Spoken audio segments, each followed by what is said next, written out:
Do you believe that walls can talk? That sometimes the very bricks around us hold stories too raw, too tangled to speak aloud?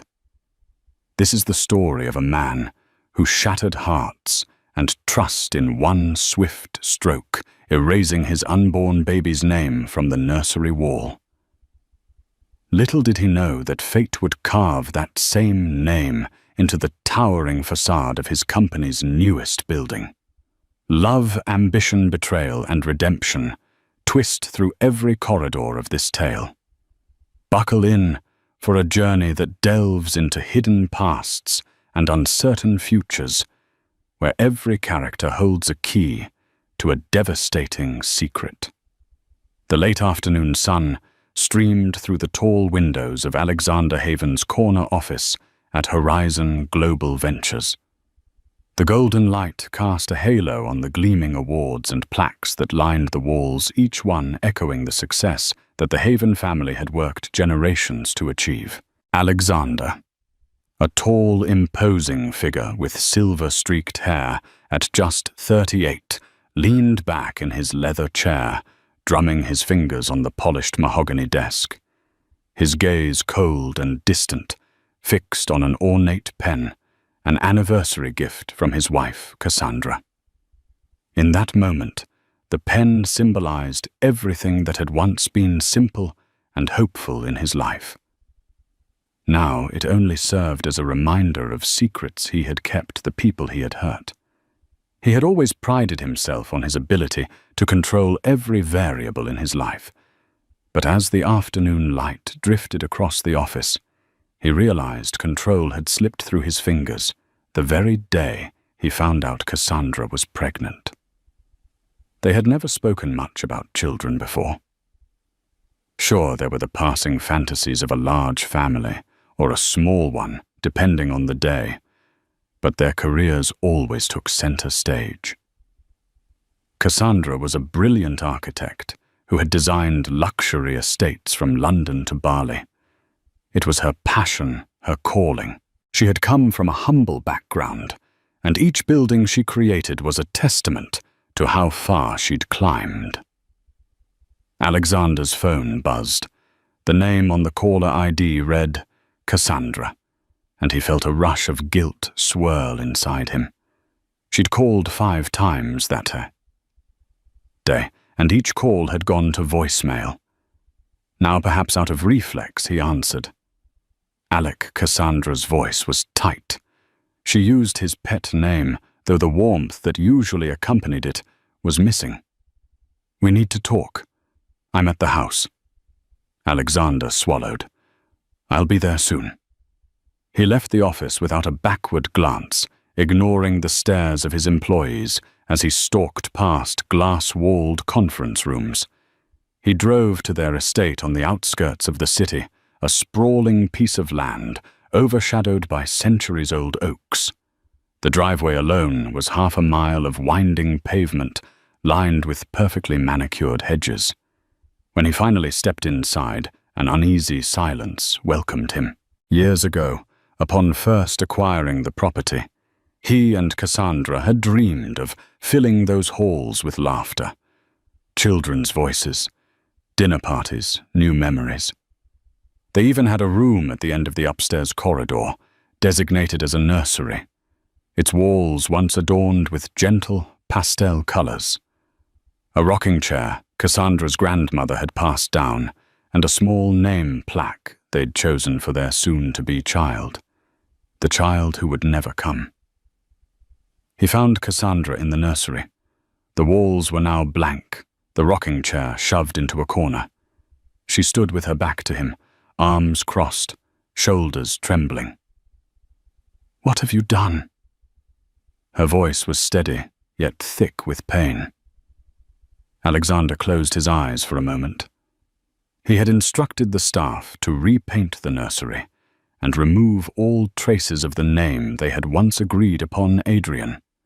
It had been a reckless, impulsive decision, one made out of heartbreak and the fear of being haunted by a memory of what could have been. Losing the baby had hit him in a place he never knew existed, so he did the one thing that made sense at the time: erase everything that reminded him of it.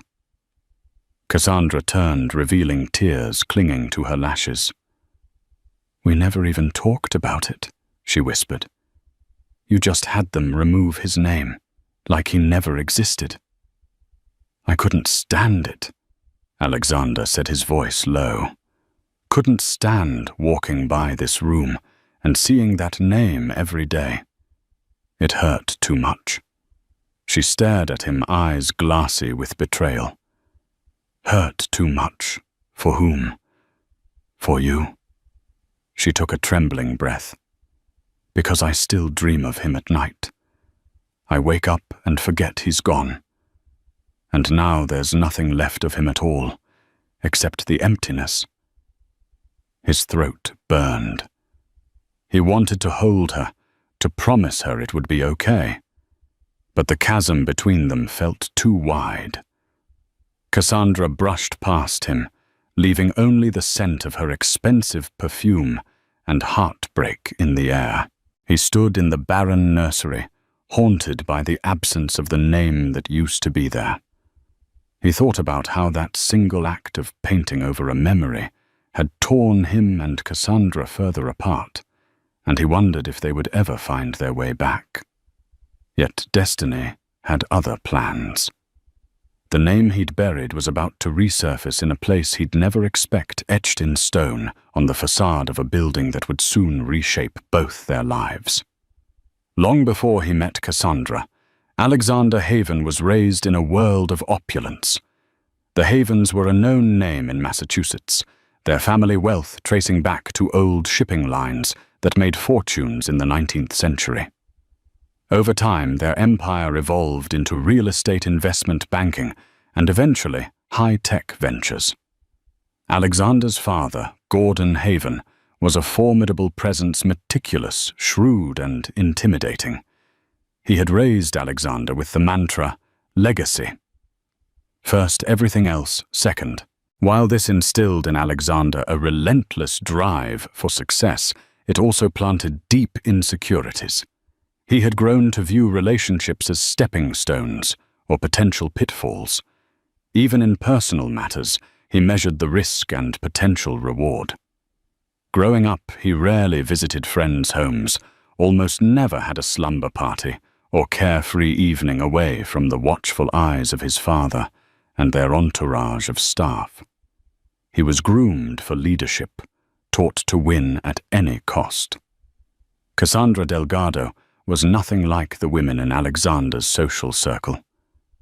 A self-made prodigy, her architectural breakthroughs in eco-friendly designs caught the attention of environmentalists, real estate moguls, and philanthropists alike, including Bill and Melinda Gates, who admired her commitment to sustainability. Some whispered that she was on the short list to design a new philanthropic research center that Mark Zuckerberg was rumored to be funding. No one dared question her brilliance. She had an almost mystical ability to see aesthetics and engineering as two halves of the same whole. They met at a fundraising gala for a children's hospital in Boston. Cassandra was there to pitch a new pediatric ward design concept, one that would integrate nature-inspired spaces to comfort children during treatments. Alexander, ironically, was there to represent the Haven family's charitable giving, something that always gave them positive publicity, though the real philanthropic intentions were sometimes overshadowed by the press releases. Their connection was instant, and it went beyond physical attraction. Alexander, drawn to her fiery determination, found himself opening up in ways he never had. Cassandra, for her part, saw in him a man who yearned for genuine passion outside his business fortress. They talked about innovative building designs, philanthropic aspirations, and the ways architecture could shape a better future. Where Alexander was methodical, Cassandra was creative. Where he built walls, she tore them down. They married quickly, too quickly, some said, and formed what Boston's high society regarded as the power couple of the decade. At first, Alexander integrated Cassandra into the Haven Empire, seamlessly trusting her insight to innovate in areas where the family's vision had grown stale. In turn, she reveled in the resources the Haven family's wealth provided, designing experimental complexes, advanced living facilities, and eco-conscious high-rises. Yet as the months wore on, Alexander's father Gordon began to question Cassandra's long-term loyalty. She wasn't from their world. Old money had a certain set of unspoken rules, and Cassandra wasn't one to follow them blindly. Over time, tensions rose.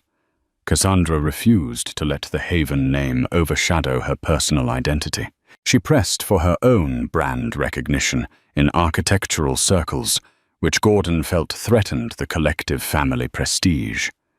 Alexander stood uncomfortably between his father and his wife, often appeasing one at the expense of the other. Then came the pregnancy. For a moment, everything looked bright. Both Alexander and Cassandra believed that introducing a new life into their family might unify them in a deeper way. Gordon, too, softened at the idea of a grandchild to continue the Haven line. The baby would be named Adrian, after Cassandra's beloved grandfather, who had encouraged her to pursue architecture before he passed. The pregnancy also aligned with a major business venture. Alexander was spearheading an enormous real estate project in downtown Boston. He'd collaborated with City Hall to turn a derelict block into a modern corporate park, one that would bear the Haven name and stand as a testament to the family's ongoing influence. But fate was cruel. Complications led to a tragic miscarriage. Cassandra spiraled into grief, and Alexander retreated behind his stoic walls, shutting out his own pain. It was easier for him to bury it beneath new projects, negotiations, and deals than to face the magnitude of what they lost.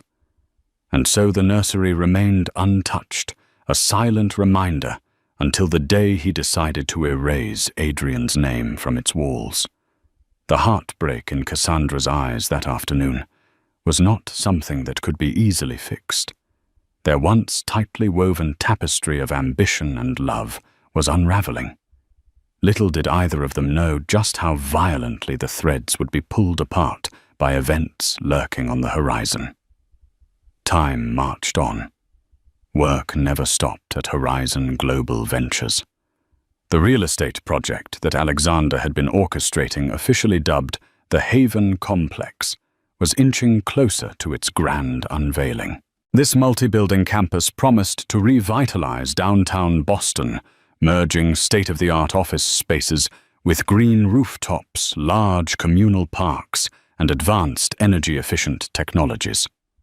Cassandra had contributed some early design concepts before her grief took her away from many responsibilities, and Alexander had allowed her that distance, not wanting to impose further stress. One crisp morning, Alexander's mind was spinning through a dozen tasks as he stepped out of his black SUV in front of the nearly completed Haven complex.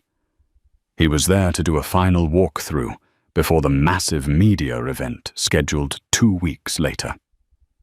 Broad columns flanked an enormous plaza in the center of the development, lined with glass-clad towers that reached skyward. The sweet tang of fresh cement and the buzz of construction filled the air. His team of architects and investors trailed behind him, bustling with excitement to show off the progress. Alexander nodded politely, scanning the site with a practiced gaze. They crossed the plaza and approached the main tower, which soared upwards in shimmering glass and steel. A large ceremonial wall next to the entrance was reserved for a special unveiling, an inscription dedicated to the vision and future of the Haven legacy. Rumor had it that Alexander intended to carve a quote or place an emblem to commemorate the family's dedication to progress. Just as they were about to enter the tower, the site manager Miriam Kelly hurried up to Alexander with an odd look on her face. "Mr. Haven," she said, pushing her black-rimmed glasses up her nose. "We've discovered something on the decorative facade. It wasn't part of the official design, but it appears to be etched deep into the stone. It will take significant effort and time to remove." Alexander raised an eyebrow. "Etched like graffiti?" "Not exactly. It's a name, sir." She paused, swallowing hard. "Adrian." In an instant, Alexander's heart dropped. He stiffened. The mere mention of that name here in the heart of his largest development felt like a cosmic punch to the gut. "How did it get her there?" he demanded, voice taut. "We're still investigating," she replied, voice hushed. "It's small, but it's chiseled in a way that's deliberate, with actual stone carving techniques. Not just some random tagger with a spray can. It's on a corner of the decorative stone panel just to the right of the building's main entrance. We can remove it, but it will leave a visible patch unless we replace the entire panel, which might take weeks to reorder and install." A swirl of memories and guilt flooded Alexander. He could still see Cassandra's tear-stained eyes the day he repainted the nursery walls. Why here, why now? Was this some act of sabotage, or was it a bizarre coincidence? He turned to his team, feigning control. "Gather the crew. Let's see this for ourselves." They walked around to the side of the building near the main entrance. Indeed, on the lower corner of a heavy stone block, in ornate script no more than 3 inches tall, he saw the name Adrian. It glinted in the morning light, as if mocking him. The cut was smooth, professionally done. Alexander felt as though the ghost of his child had found a way to appear at the very heart of his business empire. The crowd of engineers and project managers murmured, but none dared speak the name aloud again. Everyone felt the tension rippling from Alexander. Finally, he cleared his throat. "Get the best stonemason to see if it can be carefully removed without replacing the entire block," he said, scanning their faces. "And I want a full investigation. Check security footage, see who came through here. This is private property. There must be cameras." Miriam nodded. "Yes, Mr. Haven." As the group filed away, Alexander stared at the etched name. Questions churned in his mind. Was someone trying to torment him? Or was it Cassandra, grappling with the memory of Adrian in her own anguished way? He knew she was a talented designer, but stone carving was not her skill set. Still, doubt flickered. He traced the letters with his fingertips, fighting the tightness in his chest. Adrian. A child who never got a chance at life, but who somehow kept reappearing. No matter how hard he tried to erase the name, it found its way back. The day after discovering the name on the building, Alexander hardly slept. Anxiety wrapped around him like a vice fueled by a new wave of tension at home. Cassandra, though physically present at their estate, felt emotionally distant. She had withdrawn to her personal design studio behind the house, offering no explanation for her absences or solitary nights. At the office, Alexander was met with an undercurrent of gossip. Employees whispered in hallways, exchanging glances when he passed. He knew they suspected something, that the etched name must hold personal significance. The Haven Empire might have soared on the wings of success, but it also flew through corridors built on secrets and half-truths. Desperate for answers, Alexander plunged himself into the security footage from the site. Along with Miriam and a small group of trusted IT specialists, he spent hours scrubbing through camera angles. They found little out of the ordinary, no suspicious intruders, no after-hours trespassers. The building's exterior cameras had either not been angled to that specific patch of stone or were obscured by scaffolding. It was possible that someone had hidden in a blind spot. But a near-total blank didn't satisfy him. He was certain there had to be more. Someone must have had both motive and access. Then a glitch on one camera's timestamp caught his eye. A short segment no more than 15 minutes was missing from the official logs. He turned to the IT specialist, a wiry young man named Conrad. "You see this?" Alexander said, pointing to the gap. "We're missing footage between 2:30 and 2:45 a.m. last Tuesday." Conrad tapped on his keyboard, sweat forming at his temples. "It looks like a forced corruption in the data. Someone with advanced knowledge of our systems might have done this deliberately." Alexander's fury rose. He felt his hands clench into fists. "We pay for state-of-the-art security, yet here we are. I want a list of everyone who had access to these cameras that night." Conrad nodded. "Of course, Mr. Haven."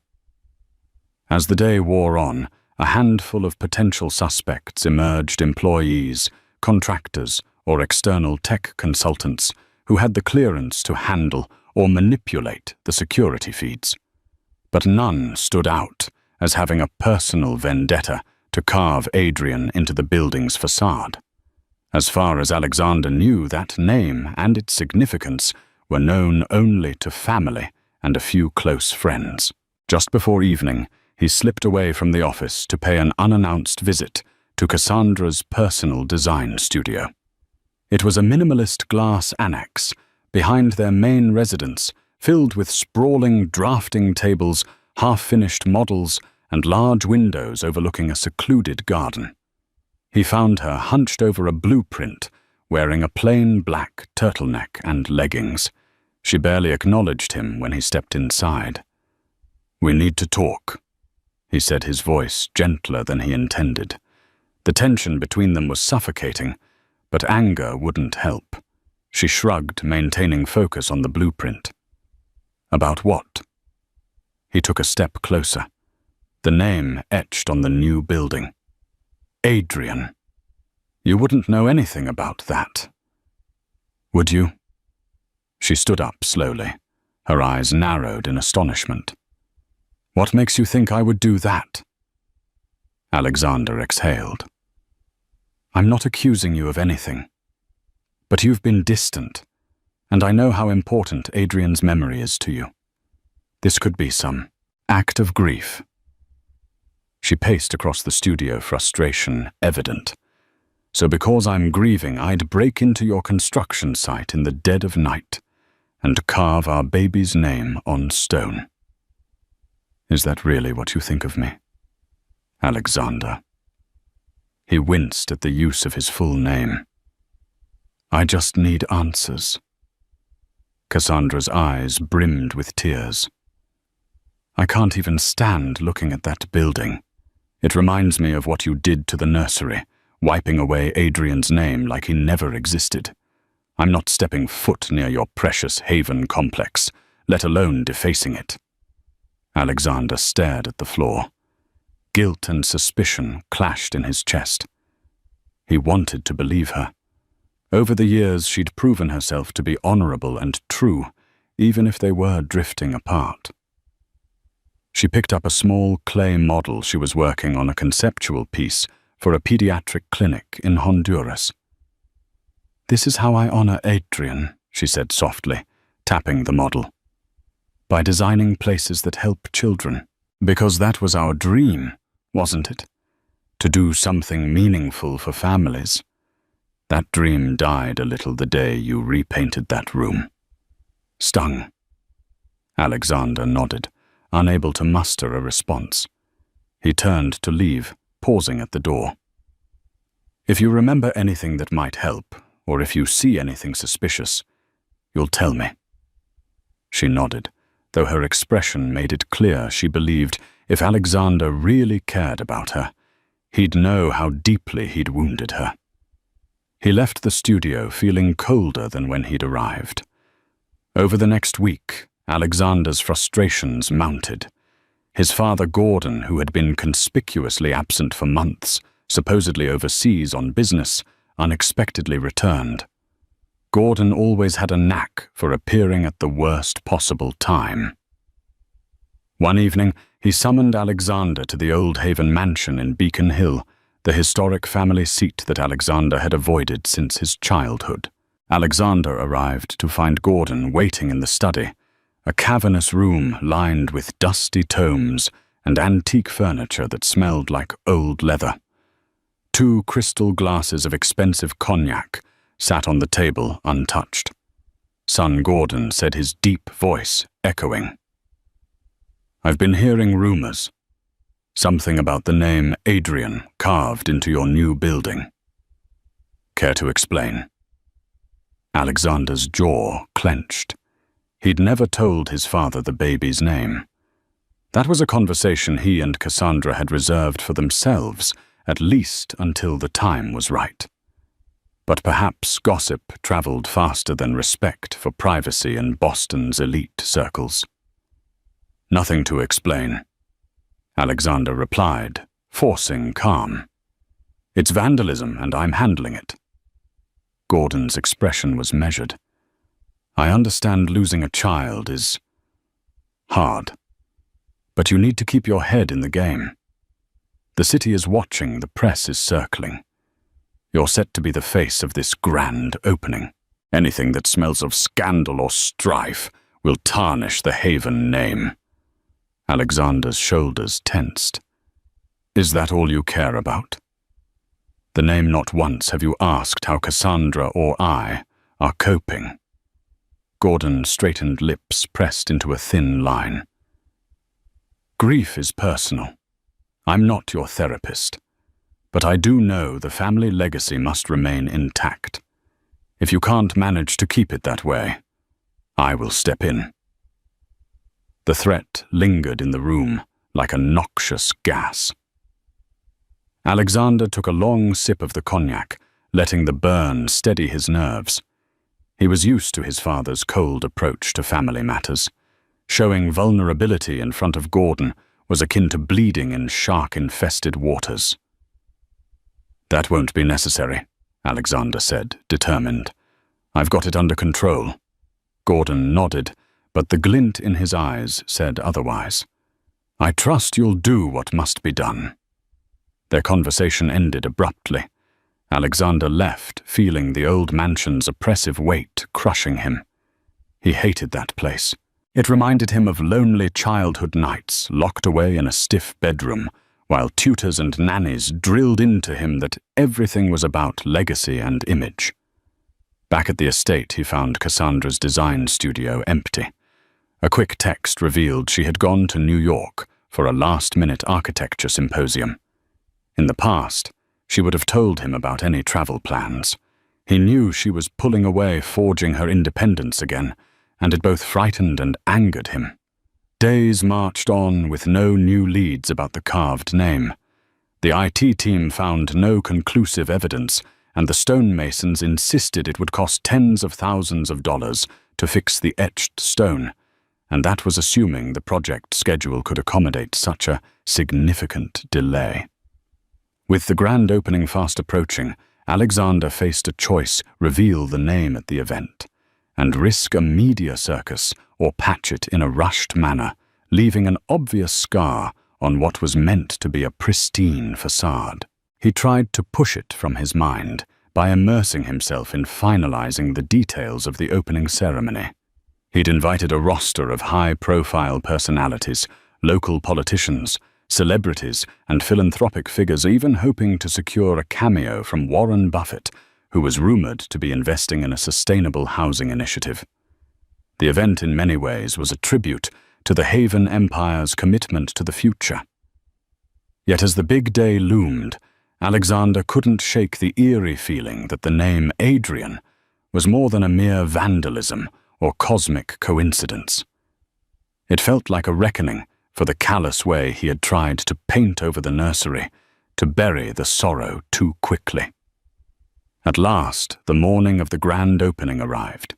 A crisp autumn breeze whipped through downtown Boston, sending leaves swirling around the newly laid plaza. Technicians bustled finalizing the stage and sound systems. Towering banners bearing the Haven family crest fluttered from newly installed flagpoles. Alexander had spent the previous night practicing his speech in front of a mirror. He stood now backstage, wearing a tailored charcoal suit. Journalists with cameras angled for the best shot.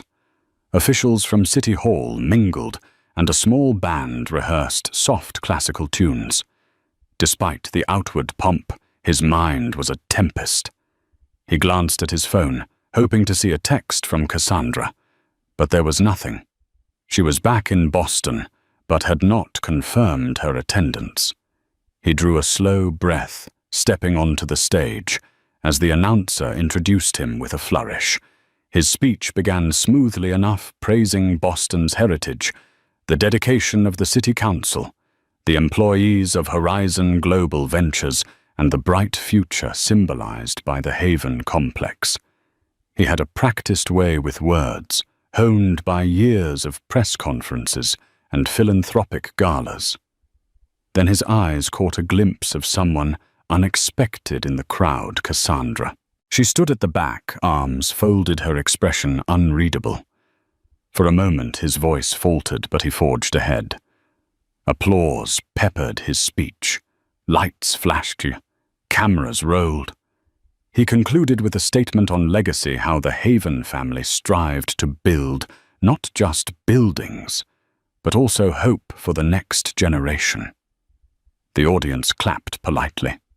Alexander turned, motioning toward the large drape that covered the ceremonial inscription on the wall near the building's main entrance. As the drape fell away, it revealed the words, "For innovation, for progress, for the future." The crowd erupted in cheers, but the stone just beneath still carried the small yet haunting name, Adrian, now partially obscured by a subtle attempt at patchwork. The name remained legible up close, and soon curious murmurs rippled through the attendees. The tension in Alexander's stomach coiled. He stepped down from the podium, greeting officials and exchanging forced smiles. Media swarmed, some noticing the strange etching on the stone. He braced for the questions, though he prayed none would come. Yet they did. "Mr. Haven, can you comment on the name etched beneath your new inscription?" Alexander stiffened, but forced a measured smile. "We had a minor issue with vandalism. It's already being addressed." Before more questions could swarm, an older man approached someone Alexander recognized from his father's entourage, Charles Deering, a retired advisor who had served the Haven family for decades. His grey eyes flickered with concern. "We should speak privately," Charles said, guiding Alexander away from the crowd. They slipped into a side passage of the building's lobby. Smooth marble floors reflected the overhead lights. Charles wasted no time. "I believe I have information about who might have carved that name," he said. "I didn't speak sooner because I wasn't entirely sure, but new evidence came to my attention." Alexander's pulse quickened. "Go on." Charles fished an envelope from inside his coat. "Someone sent me still images from a CCTV feed, dated the night the carving must have happened. However, they're from an external camera across the street, not your official site cameras." Alexander took the envelope and peered at the black and white stills. The images showed a figure in a hooded jacket near the building's entrance. The figure stooped in the exact spot where the name was later found. Despite the angle and darkness, it was clearly not Cassandra. The person appeared stockier, with broader shoulders. He flipped through more images. One partial side view, though grainy, made his chest tighten. The face was partially visible, just enough to recognize him as Elias Ward, a childhood friend of Alexander's who had once worked at Horizon Global Ventures, but left under tense circumstances. Elias's family had once been in business with the Havens, but a few years back, Elias had been ousted amid a scandal that implicated him in a questionable real estate deal. Alexander hadn't spoken to him since. He looked up at Charles. Elias. Why would he do this? Charles frowned. He's harbored resentment for a long time. It's possible he knew about your baby's name. He might have learned it from staff or overheard it from your father's lips. Shaken, Alexander clutched the photos. It made sense in a twisted way. Elias was cunning, and if he wanted to strike at Alexander's psyche, carving Adrian into the building was a cruel but potent way to do it. But how did he manage to force a corruption in our security footage? Alexander asked.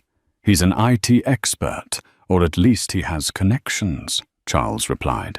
He could have bribed someone. Rage simmered in Alexander's veins. Elias had taken a private tragedy and warped it into a weapon.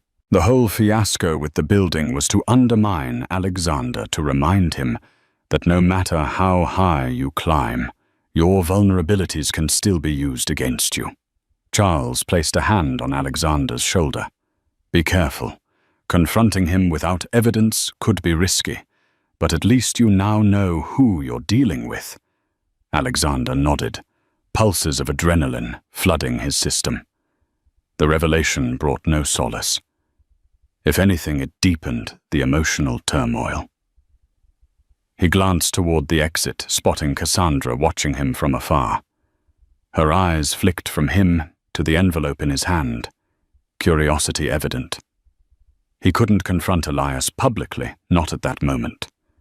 But he had a sinking feeling that the worst was yet to come. That evening, after the event ended and the crowd dispersed, Alexander found Cassandra in the estate's expansive kitchen, rummaging for a late-night snack. The overhead light illuminated her exhaustion. She looked up as he entered, the question in her gaze, wordless but clear. He set the envelope on the marble island. It was Elias Ward. She blinked, confused. Elias? I haven't heard that name in ages. He carved Adrian's name on the building. Alexander nodded, pulling out the still images and laying them before her. He had access knowledge and a grudge. It's all here. She studied the images, her face darkening. I still don't understand his motive. Revenge. I had to let him go from Horizon a few years back, after he'd jeopardized one of our major deals. He's held a grudge ever since. Cassandra let out a slow breath. So in his twisted mind, your grief became his ammunition. That's beyond cruel.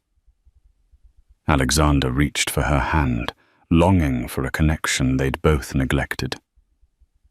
I'm sorry. For how I handled everything with Adrian. For how I erased his name from the nursery. None of this justifies that, but I want you to know I regret it. She didn't pull away. I know you hurt too, Alec, but it felt like you tried to wash him out of our lives the moment it got too painful. He nodded, swallowing the lump in his throat. I was wrong. They stood in quiet sorrow, the hum of the refrigerator filling the silence. For the first time in what felt like ages, they seemed united by the same sense of loss. Finally, Cassandra spoke. What are you going to do about Elias? Alexander inhaled. Confront him, but carefully. For now, I'll gather more definitive proof. Maybe we can keep it out of the courts. I just want him to understand there are consequences. Cassandra set the photos aside. I'll help however I can. It wasn't a declaration of forgiveness or a renewal of vows, but it was a step one that made Alexander's chest loosen just a fraction. 2 days later, Alexander received a cryptic text on his personal phone. We should talk. I have information you don't want made public. The bar at the Old Derby on Salem Street, 9 p.m. Come alone. It was unsigned, but the message felt like a signature of its own. Elias. Alexander hesitated. This was precisely the kind of clandestine meeting that could lead to a confrontation. Still, he needed to settle the issue. The swirl of rumors around the Haven complex had grown. Several local blogs were speculating about the mysterious name. He couldn't afford for the gossip to infect the project's reputation further, or to exploit Cassandra's private grief. At 9 p.m. sharp, Alexander arrived at the Old Derby, a dimly lit bar with dark wood booths and an ancient, dusty chandelier. No sign announced who owned it, but it was an open secret that the place was a hangout for shady deals and hush-hush conversations. He spotted Elias in a corner booth, swirling a half-empty glass of whiskey. Shorter than Alexander, but built sturdier. Elias had a face etched by cynicism. He smirked when he saw Alexander approach. "I knew you'd come," Elias said, motioning for Alexander to sit. Alexander slid into the booth, crossing his arms. "You've got a lot of nerve. Carving Adrian's name. My baby's name into my building to prove some twisted point." Elias raised a brow. "It got your attention, didn't it?" Alexander bristled. "What do you want?" Elias sipped his whiskey. "An apology. Compensation. A chance at redemption. There was a time we were close friends, Alexander. I grew up with you. We planned on conquering the world together, but you kicked me to the curb without a second thought." "You committed fraud," Alexander hissed. "I had no choice." "You always have a choice," Elias corrected. "And I might have some interesting pieces of information that, if leaked, could shine a less than rosy light on your precious Haven empire. Not to mention some personal details about your marriage." Alexander leaned forward, his eyes aflame. "Is that a threat?" "It's business," Elias said, with an indifferent shrug. "But I'll consider it a personal favor if you reinstate me into Horizon Global Ventures in a senior capacity. Give me a stake in one of your next big projects. Let me back in the game." Alexander stared at him, a swirl of disgust and pity roiling. "You'd stoop this low?" Elias raised his glass in a mock toast. "Come on. We both know what your father taught us. Success is about leverage. I have leverage now." Alexander stood.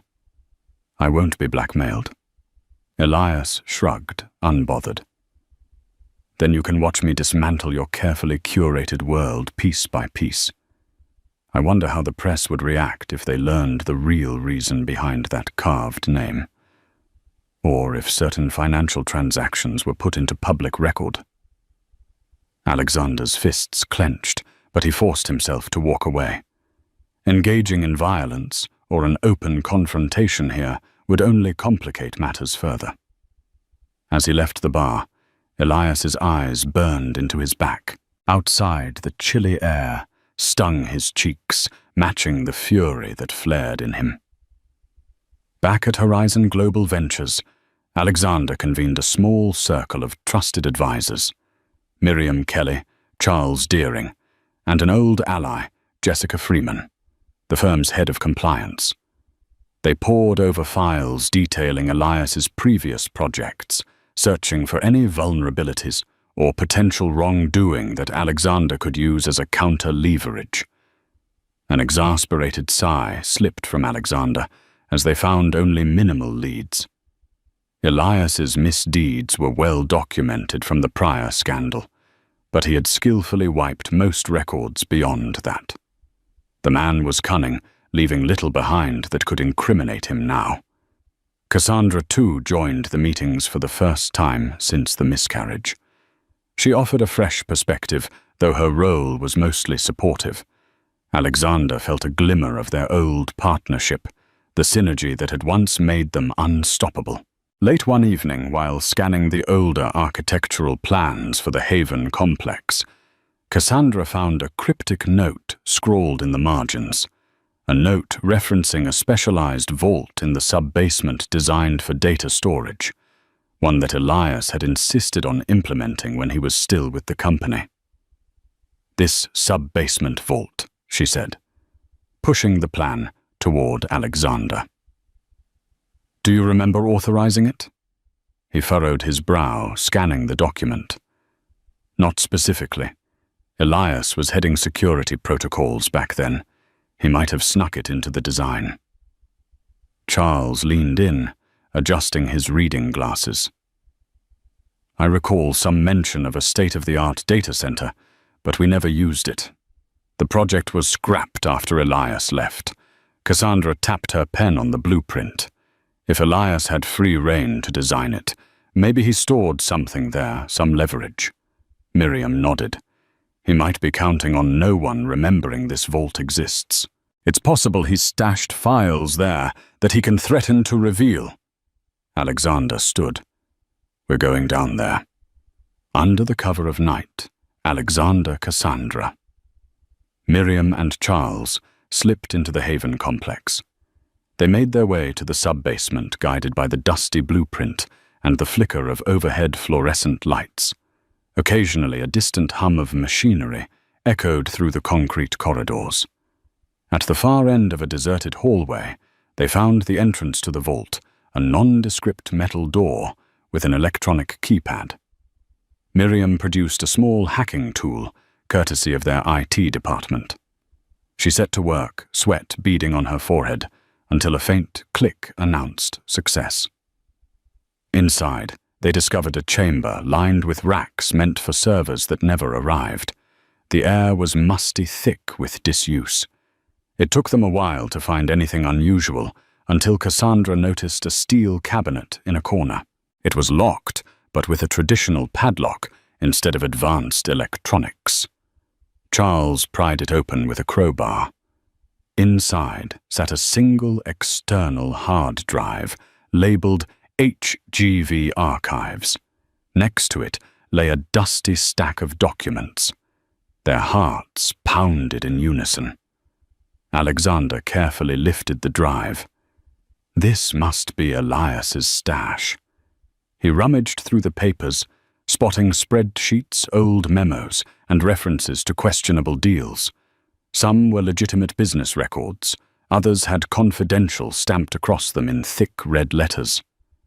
The final sheet in the pile drew his eye a ledger listing large sums of money, moving between shell companies, including suspicious references to a Delphi Holdings, a name Alexander had never encountered. They exchanged wary glances, suspecting that Elias had compiled these documents to blackmail the Haven family or any business partners. The question was, who was the real target? Miriam frowned. He might have documented wrongdoing in the Haven Empire. Possibly your father's older deals, maybe your father's or your grandfather's. Or he might have forged some parts to create false accusations. Either way, it's a time bomb. Cassandra brushed her fingers over the ledger. Could it be tied to your father's secret expansions overseas? I always found it strange how hush-hush Gordon was about certain properties in Europe and Asia. Alexander looked grim. This is more extensive than I imagined. My father might have skeletons buried in places I never knew existed. Charles cleared his throat. We should get these files analyzed, sort out what's real. If some of these are legitimate records, your father could face legal trouble. A wave of fatigue washed over Alexander. Elias had set a trap. Possibly Gordon was complicit in questionable dealings. If so, exposing this could shatter the entire Haven Foundation. But burying the truth would only empower Elias's blackmail attempts. After carefully photographing the documents, they left the vault, locking it behind them. Each step up the sub-basement stairs felt heavier.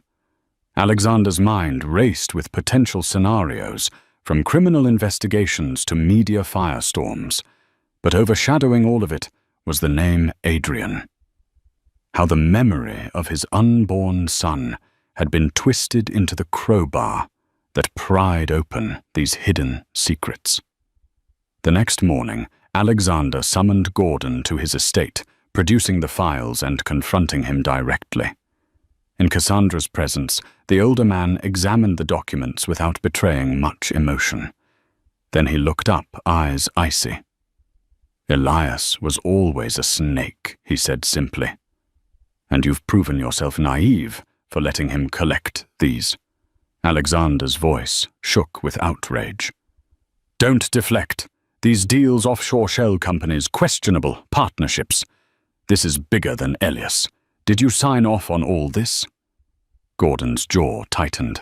"I did what had to be done to keep our family's fortune intact." "Do you have any idea the lengths I went to ensure the havens remained powerful? We live in a harsh world, Alexander. Sometimes that means forging alliances and sealing deals in ways that aren't publicly palatable." Cassandra's hand flew to her mouth. "That's your justification for money laundering bribery." "Whatever else is in those documents," Gordon slammed his fist on the table. "Do not judge me. Everything I did was for the family. I built an empire for you, Alexander. And here you are, unraveling it all because some ungrateful friend decided to toss around petty threats." Alexander inhaled sharply. "Petty threats." "He carved Adrian's name on our building to torment us. Don't you understand what this means to Cassandra and me?" Gordon's gaze flicked toward Cassandra, momentarily softening. "I'm sorry about your child. Truly." But from a business standpoint, Alexander cut him off. "Stop.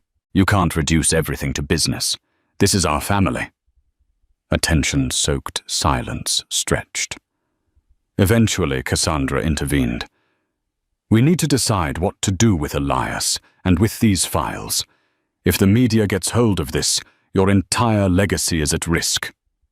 Gordon's lips thinned. "Offer him what he wants within reason, and bury this. The Haven name must remain unscathed."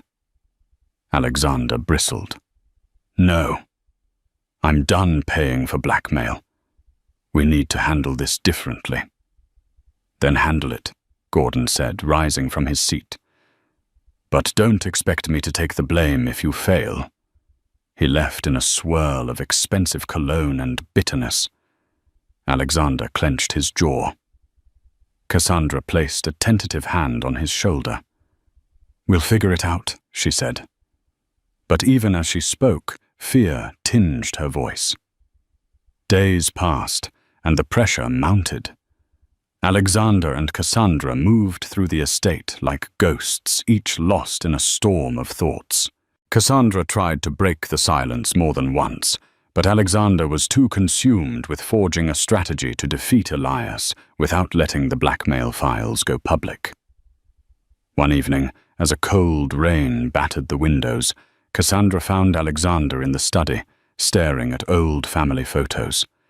He fixated on one of them, a shot of him and Cassandra in front of the nursery, just after she announced she was pregnant, both beaming with unrestrained joy. It felt like a lifetime ago. She sat beside him, sliding an arm around his shoulders. For the first time in weeks, he leaned into her warmth, letting out a shaky breath. "I keep trying to hold everything together," he whispered, voice hoarse. "But maybe it's time to let it fall apart, so we can rebuild honestly."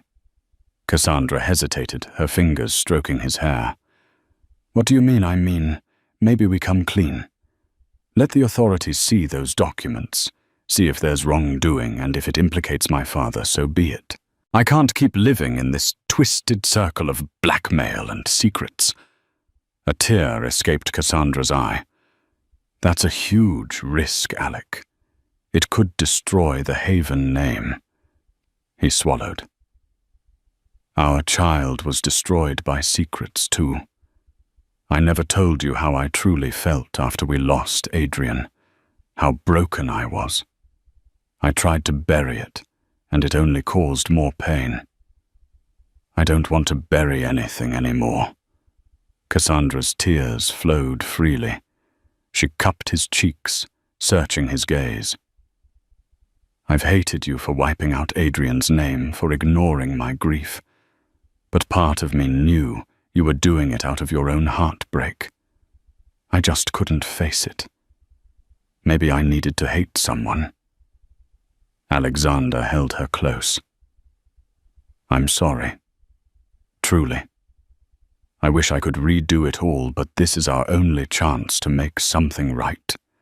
If I have to risk the Haven name for it, I will. They held each other for a long time in silence, the patter of rain mixing with the gentle hum of their quiet sobs. Bolstered by Cassandra's support, Alexander arranged a meeting with an attorney experienced in corporate wrongdoing and whistleblowing cases. Cassandra insisted on joining, placing her own name on the line if it meant forging a path toward honesty. The attorney, Janet Huang, listened intently as they recounted the story. Elias's blackmail, the suspicious documents, Gordon's potential involvement. Janet tapped her pen on a legal pad, her brow furrowed. You could absolutely go to the authorities with this, Janet said, but the repercussions will be swift. If your father is named, the press will devour the scandal. Your business empire could face asset freezes, investor pullouts. Worst case, you might be forced out of Horizon altogether. Alexander nodded grimly. We understand. But if we let Elias hold this over us, we'll never be free. Janet leaned forward, eyes intense. There is another approach. We can compile the documents properly, highlight any legitimate wrongdoing, and strike a deal with the authorities, cooperate fully in exchange for leniency, especially if you personally had no knowledge or involvement. Then you use that official stance to face Elias. If he tries to leak anything else, it'll either be old news or overshadowed by your proactive cooperation. Cassandra looked at Alexander, and he squeezed her hand. Let's do it, he said. A week later, everything unfolded in a maelstrom. Alexander handed over the stash of documents to federal investigators. Gordon, upon learning of his son's plan, erupted in fury, threatening to disown Alexander and disclaim him from the Haven fortune. In a heated exchange, Alexander retorted that no legacy was worth sacrificing integrity. The media storm was immediate. Headlines blared, Haven Empire under investigation. Stock prices wobbled. Enemies came out of the woodwork, piling on claims and rumors. Some of the documents did implicate Gordon in shady overseas dealings, though the extent of criminal liability remained uncertain. Elias, furious that Alexander had circumvented his blackmail, attempted to leak additional documents, but they were dismissed as either already in possession of investigators or irrelevant. The worst damage fell on Gordon's personal reputation. Alexander stood poised to lose a sizable chunk of the family wealth, but ironically his public image remained relatively unscathed. In some corners, he was hailed as a man who chose the moral high ground. Cassandra stood by him, offering unwavering support through the barrage of cameras and microphones. In the midst of chaos, they found themselves drawing closer, forging a new intimacy shaped by shared adversity and honesty. Amid the swirling fallout, Alexander decided to rectify his greatest regret. While Cassandra was away at a charity event, he snuck into the old nursery. Since the day he painted over the walls, the room had remained cold, empty, and lifeless. He reopened the sealed cans of paint, carefully mixing soft blues and greys, the same palette they had originally chosen. Next, with trembling hands, he painted the name Adrian in delicate lettering on the wall above where the crib once stood. He added small embellishments, little stars, a crescent moon evoking the night sky they had once envisioned for their child's peaceful dreams. When Cassandra returned that evening, she found him in the nursery, paintbrush in hand, tears slipping down his cheeks. He gestured silently to the wall. She pressed a hand to her mouth, eyes filling with tears. She joined him, picking up a brush and adding her own finishing touches. They worked side by side, recreating what had been lost, forging a small sanctuary, not for a living child, but for a memory that would always hold a corner of their hearts. Afterward, they slumped together on the floor, leaning against the freshly painted wall. For the first time, the name Adrian brought them solace instead of sorrow. Several months later, the investigations concluded. Gordon faced penalties, steep fines, partial relinquishment of overseas assets, and a forced retirement from the board of Horizon Global Ventures. Alexander took the reins fully, albeit under the scrutiny of new compliance measures. The company survived battered but intact. For many employees, Alexander's willingness to confront corruption ignited a renewed faith in Horizon's future.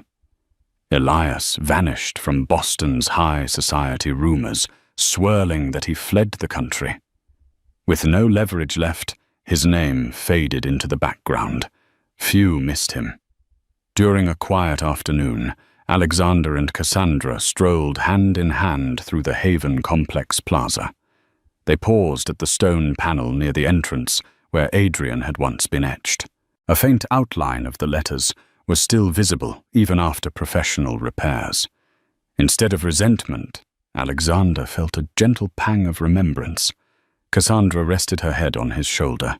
It's strange how it all turned out. Adrian's name brought so much conflict, but in the end, it brought us back together. Alexander nodded softly, kissing her temple. It's not the way I would have chosen, but I guess fate finds odd ways to guide us. She smiled through lingering sadness. I've been thinking a lot about the future, about maybe trying for another child one day. The corners of Alexander's mouth lifted. I'd like that, he whispered. And he knew, despite the scars, they were stronger than before. That evening they returned to the estate. Outside the nursery, Cassandra paused, placing her palm on the fresh paint. They didn't need to erase Adrian's memory anymore. Love and acceptance had replaced denial and guilt.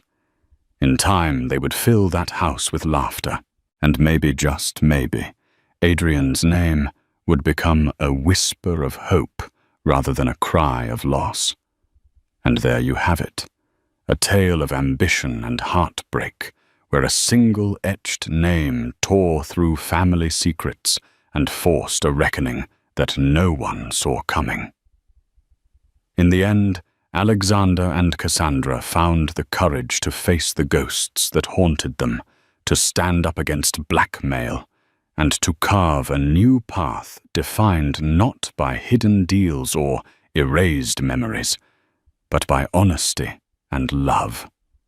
If this story resonated with you, reminding you that every challenge can be an opportunity to rediscover what truly matters, then help us share that message. Don't forget to like, share, and subscribe to our channel for more stories that delve into the heart of human drama tales of triumph, tragedy, and the unbreakable bonds that hold us together. Thank you for being part of this journey. We'll see you in the next story.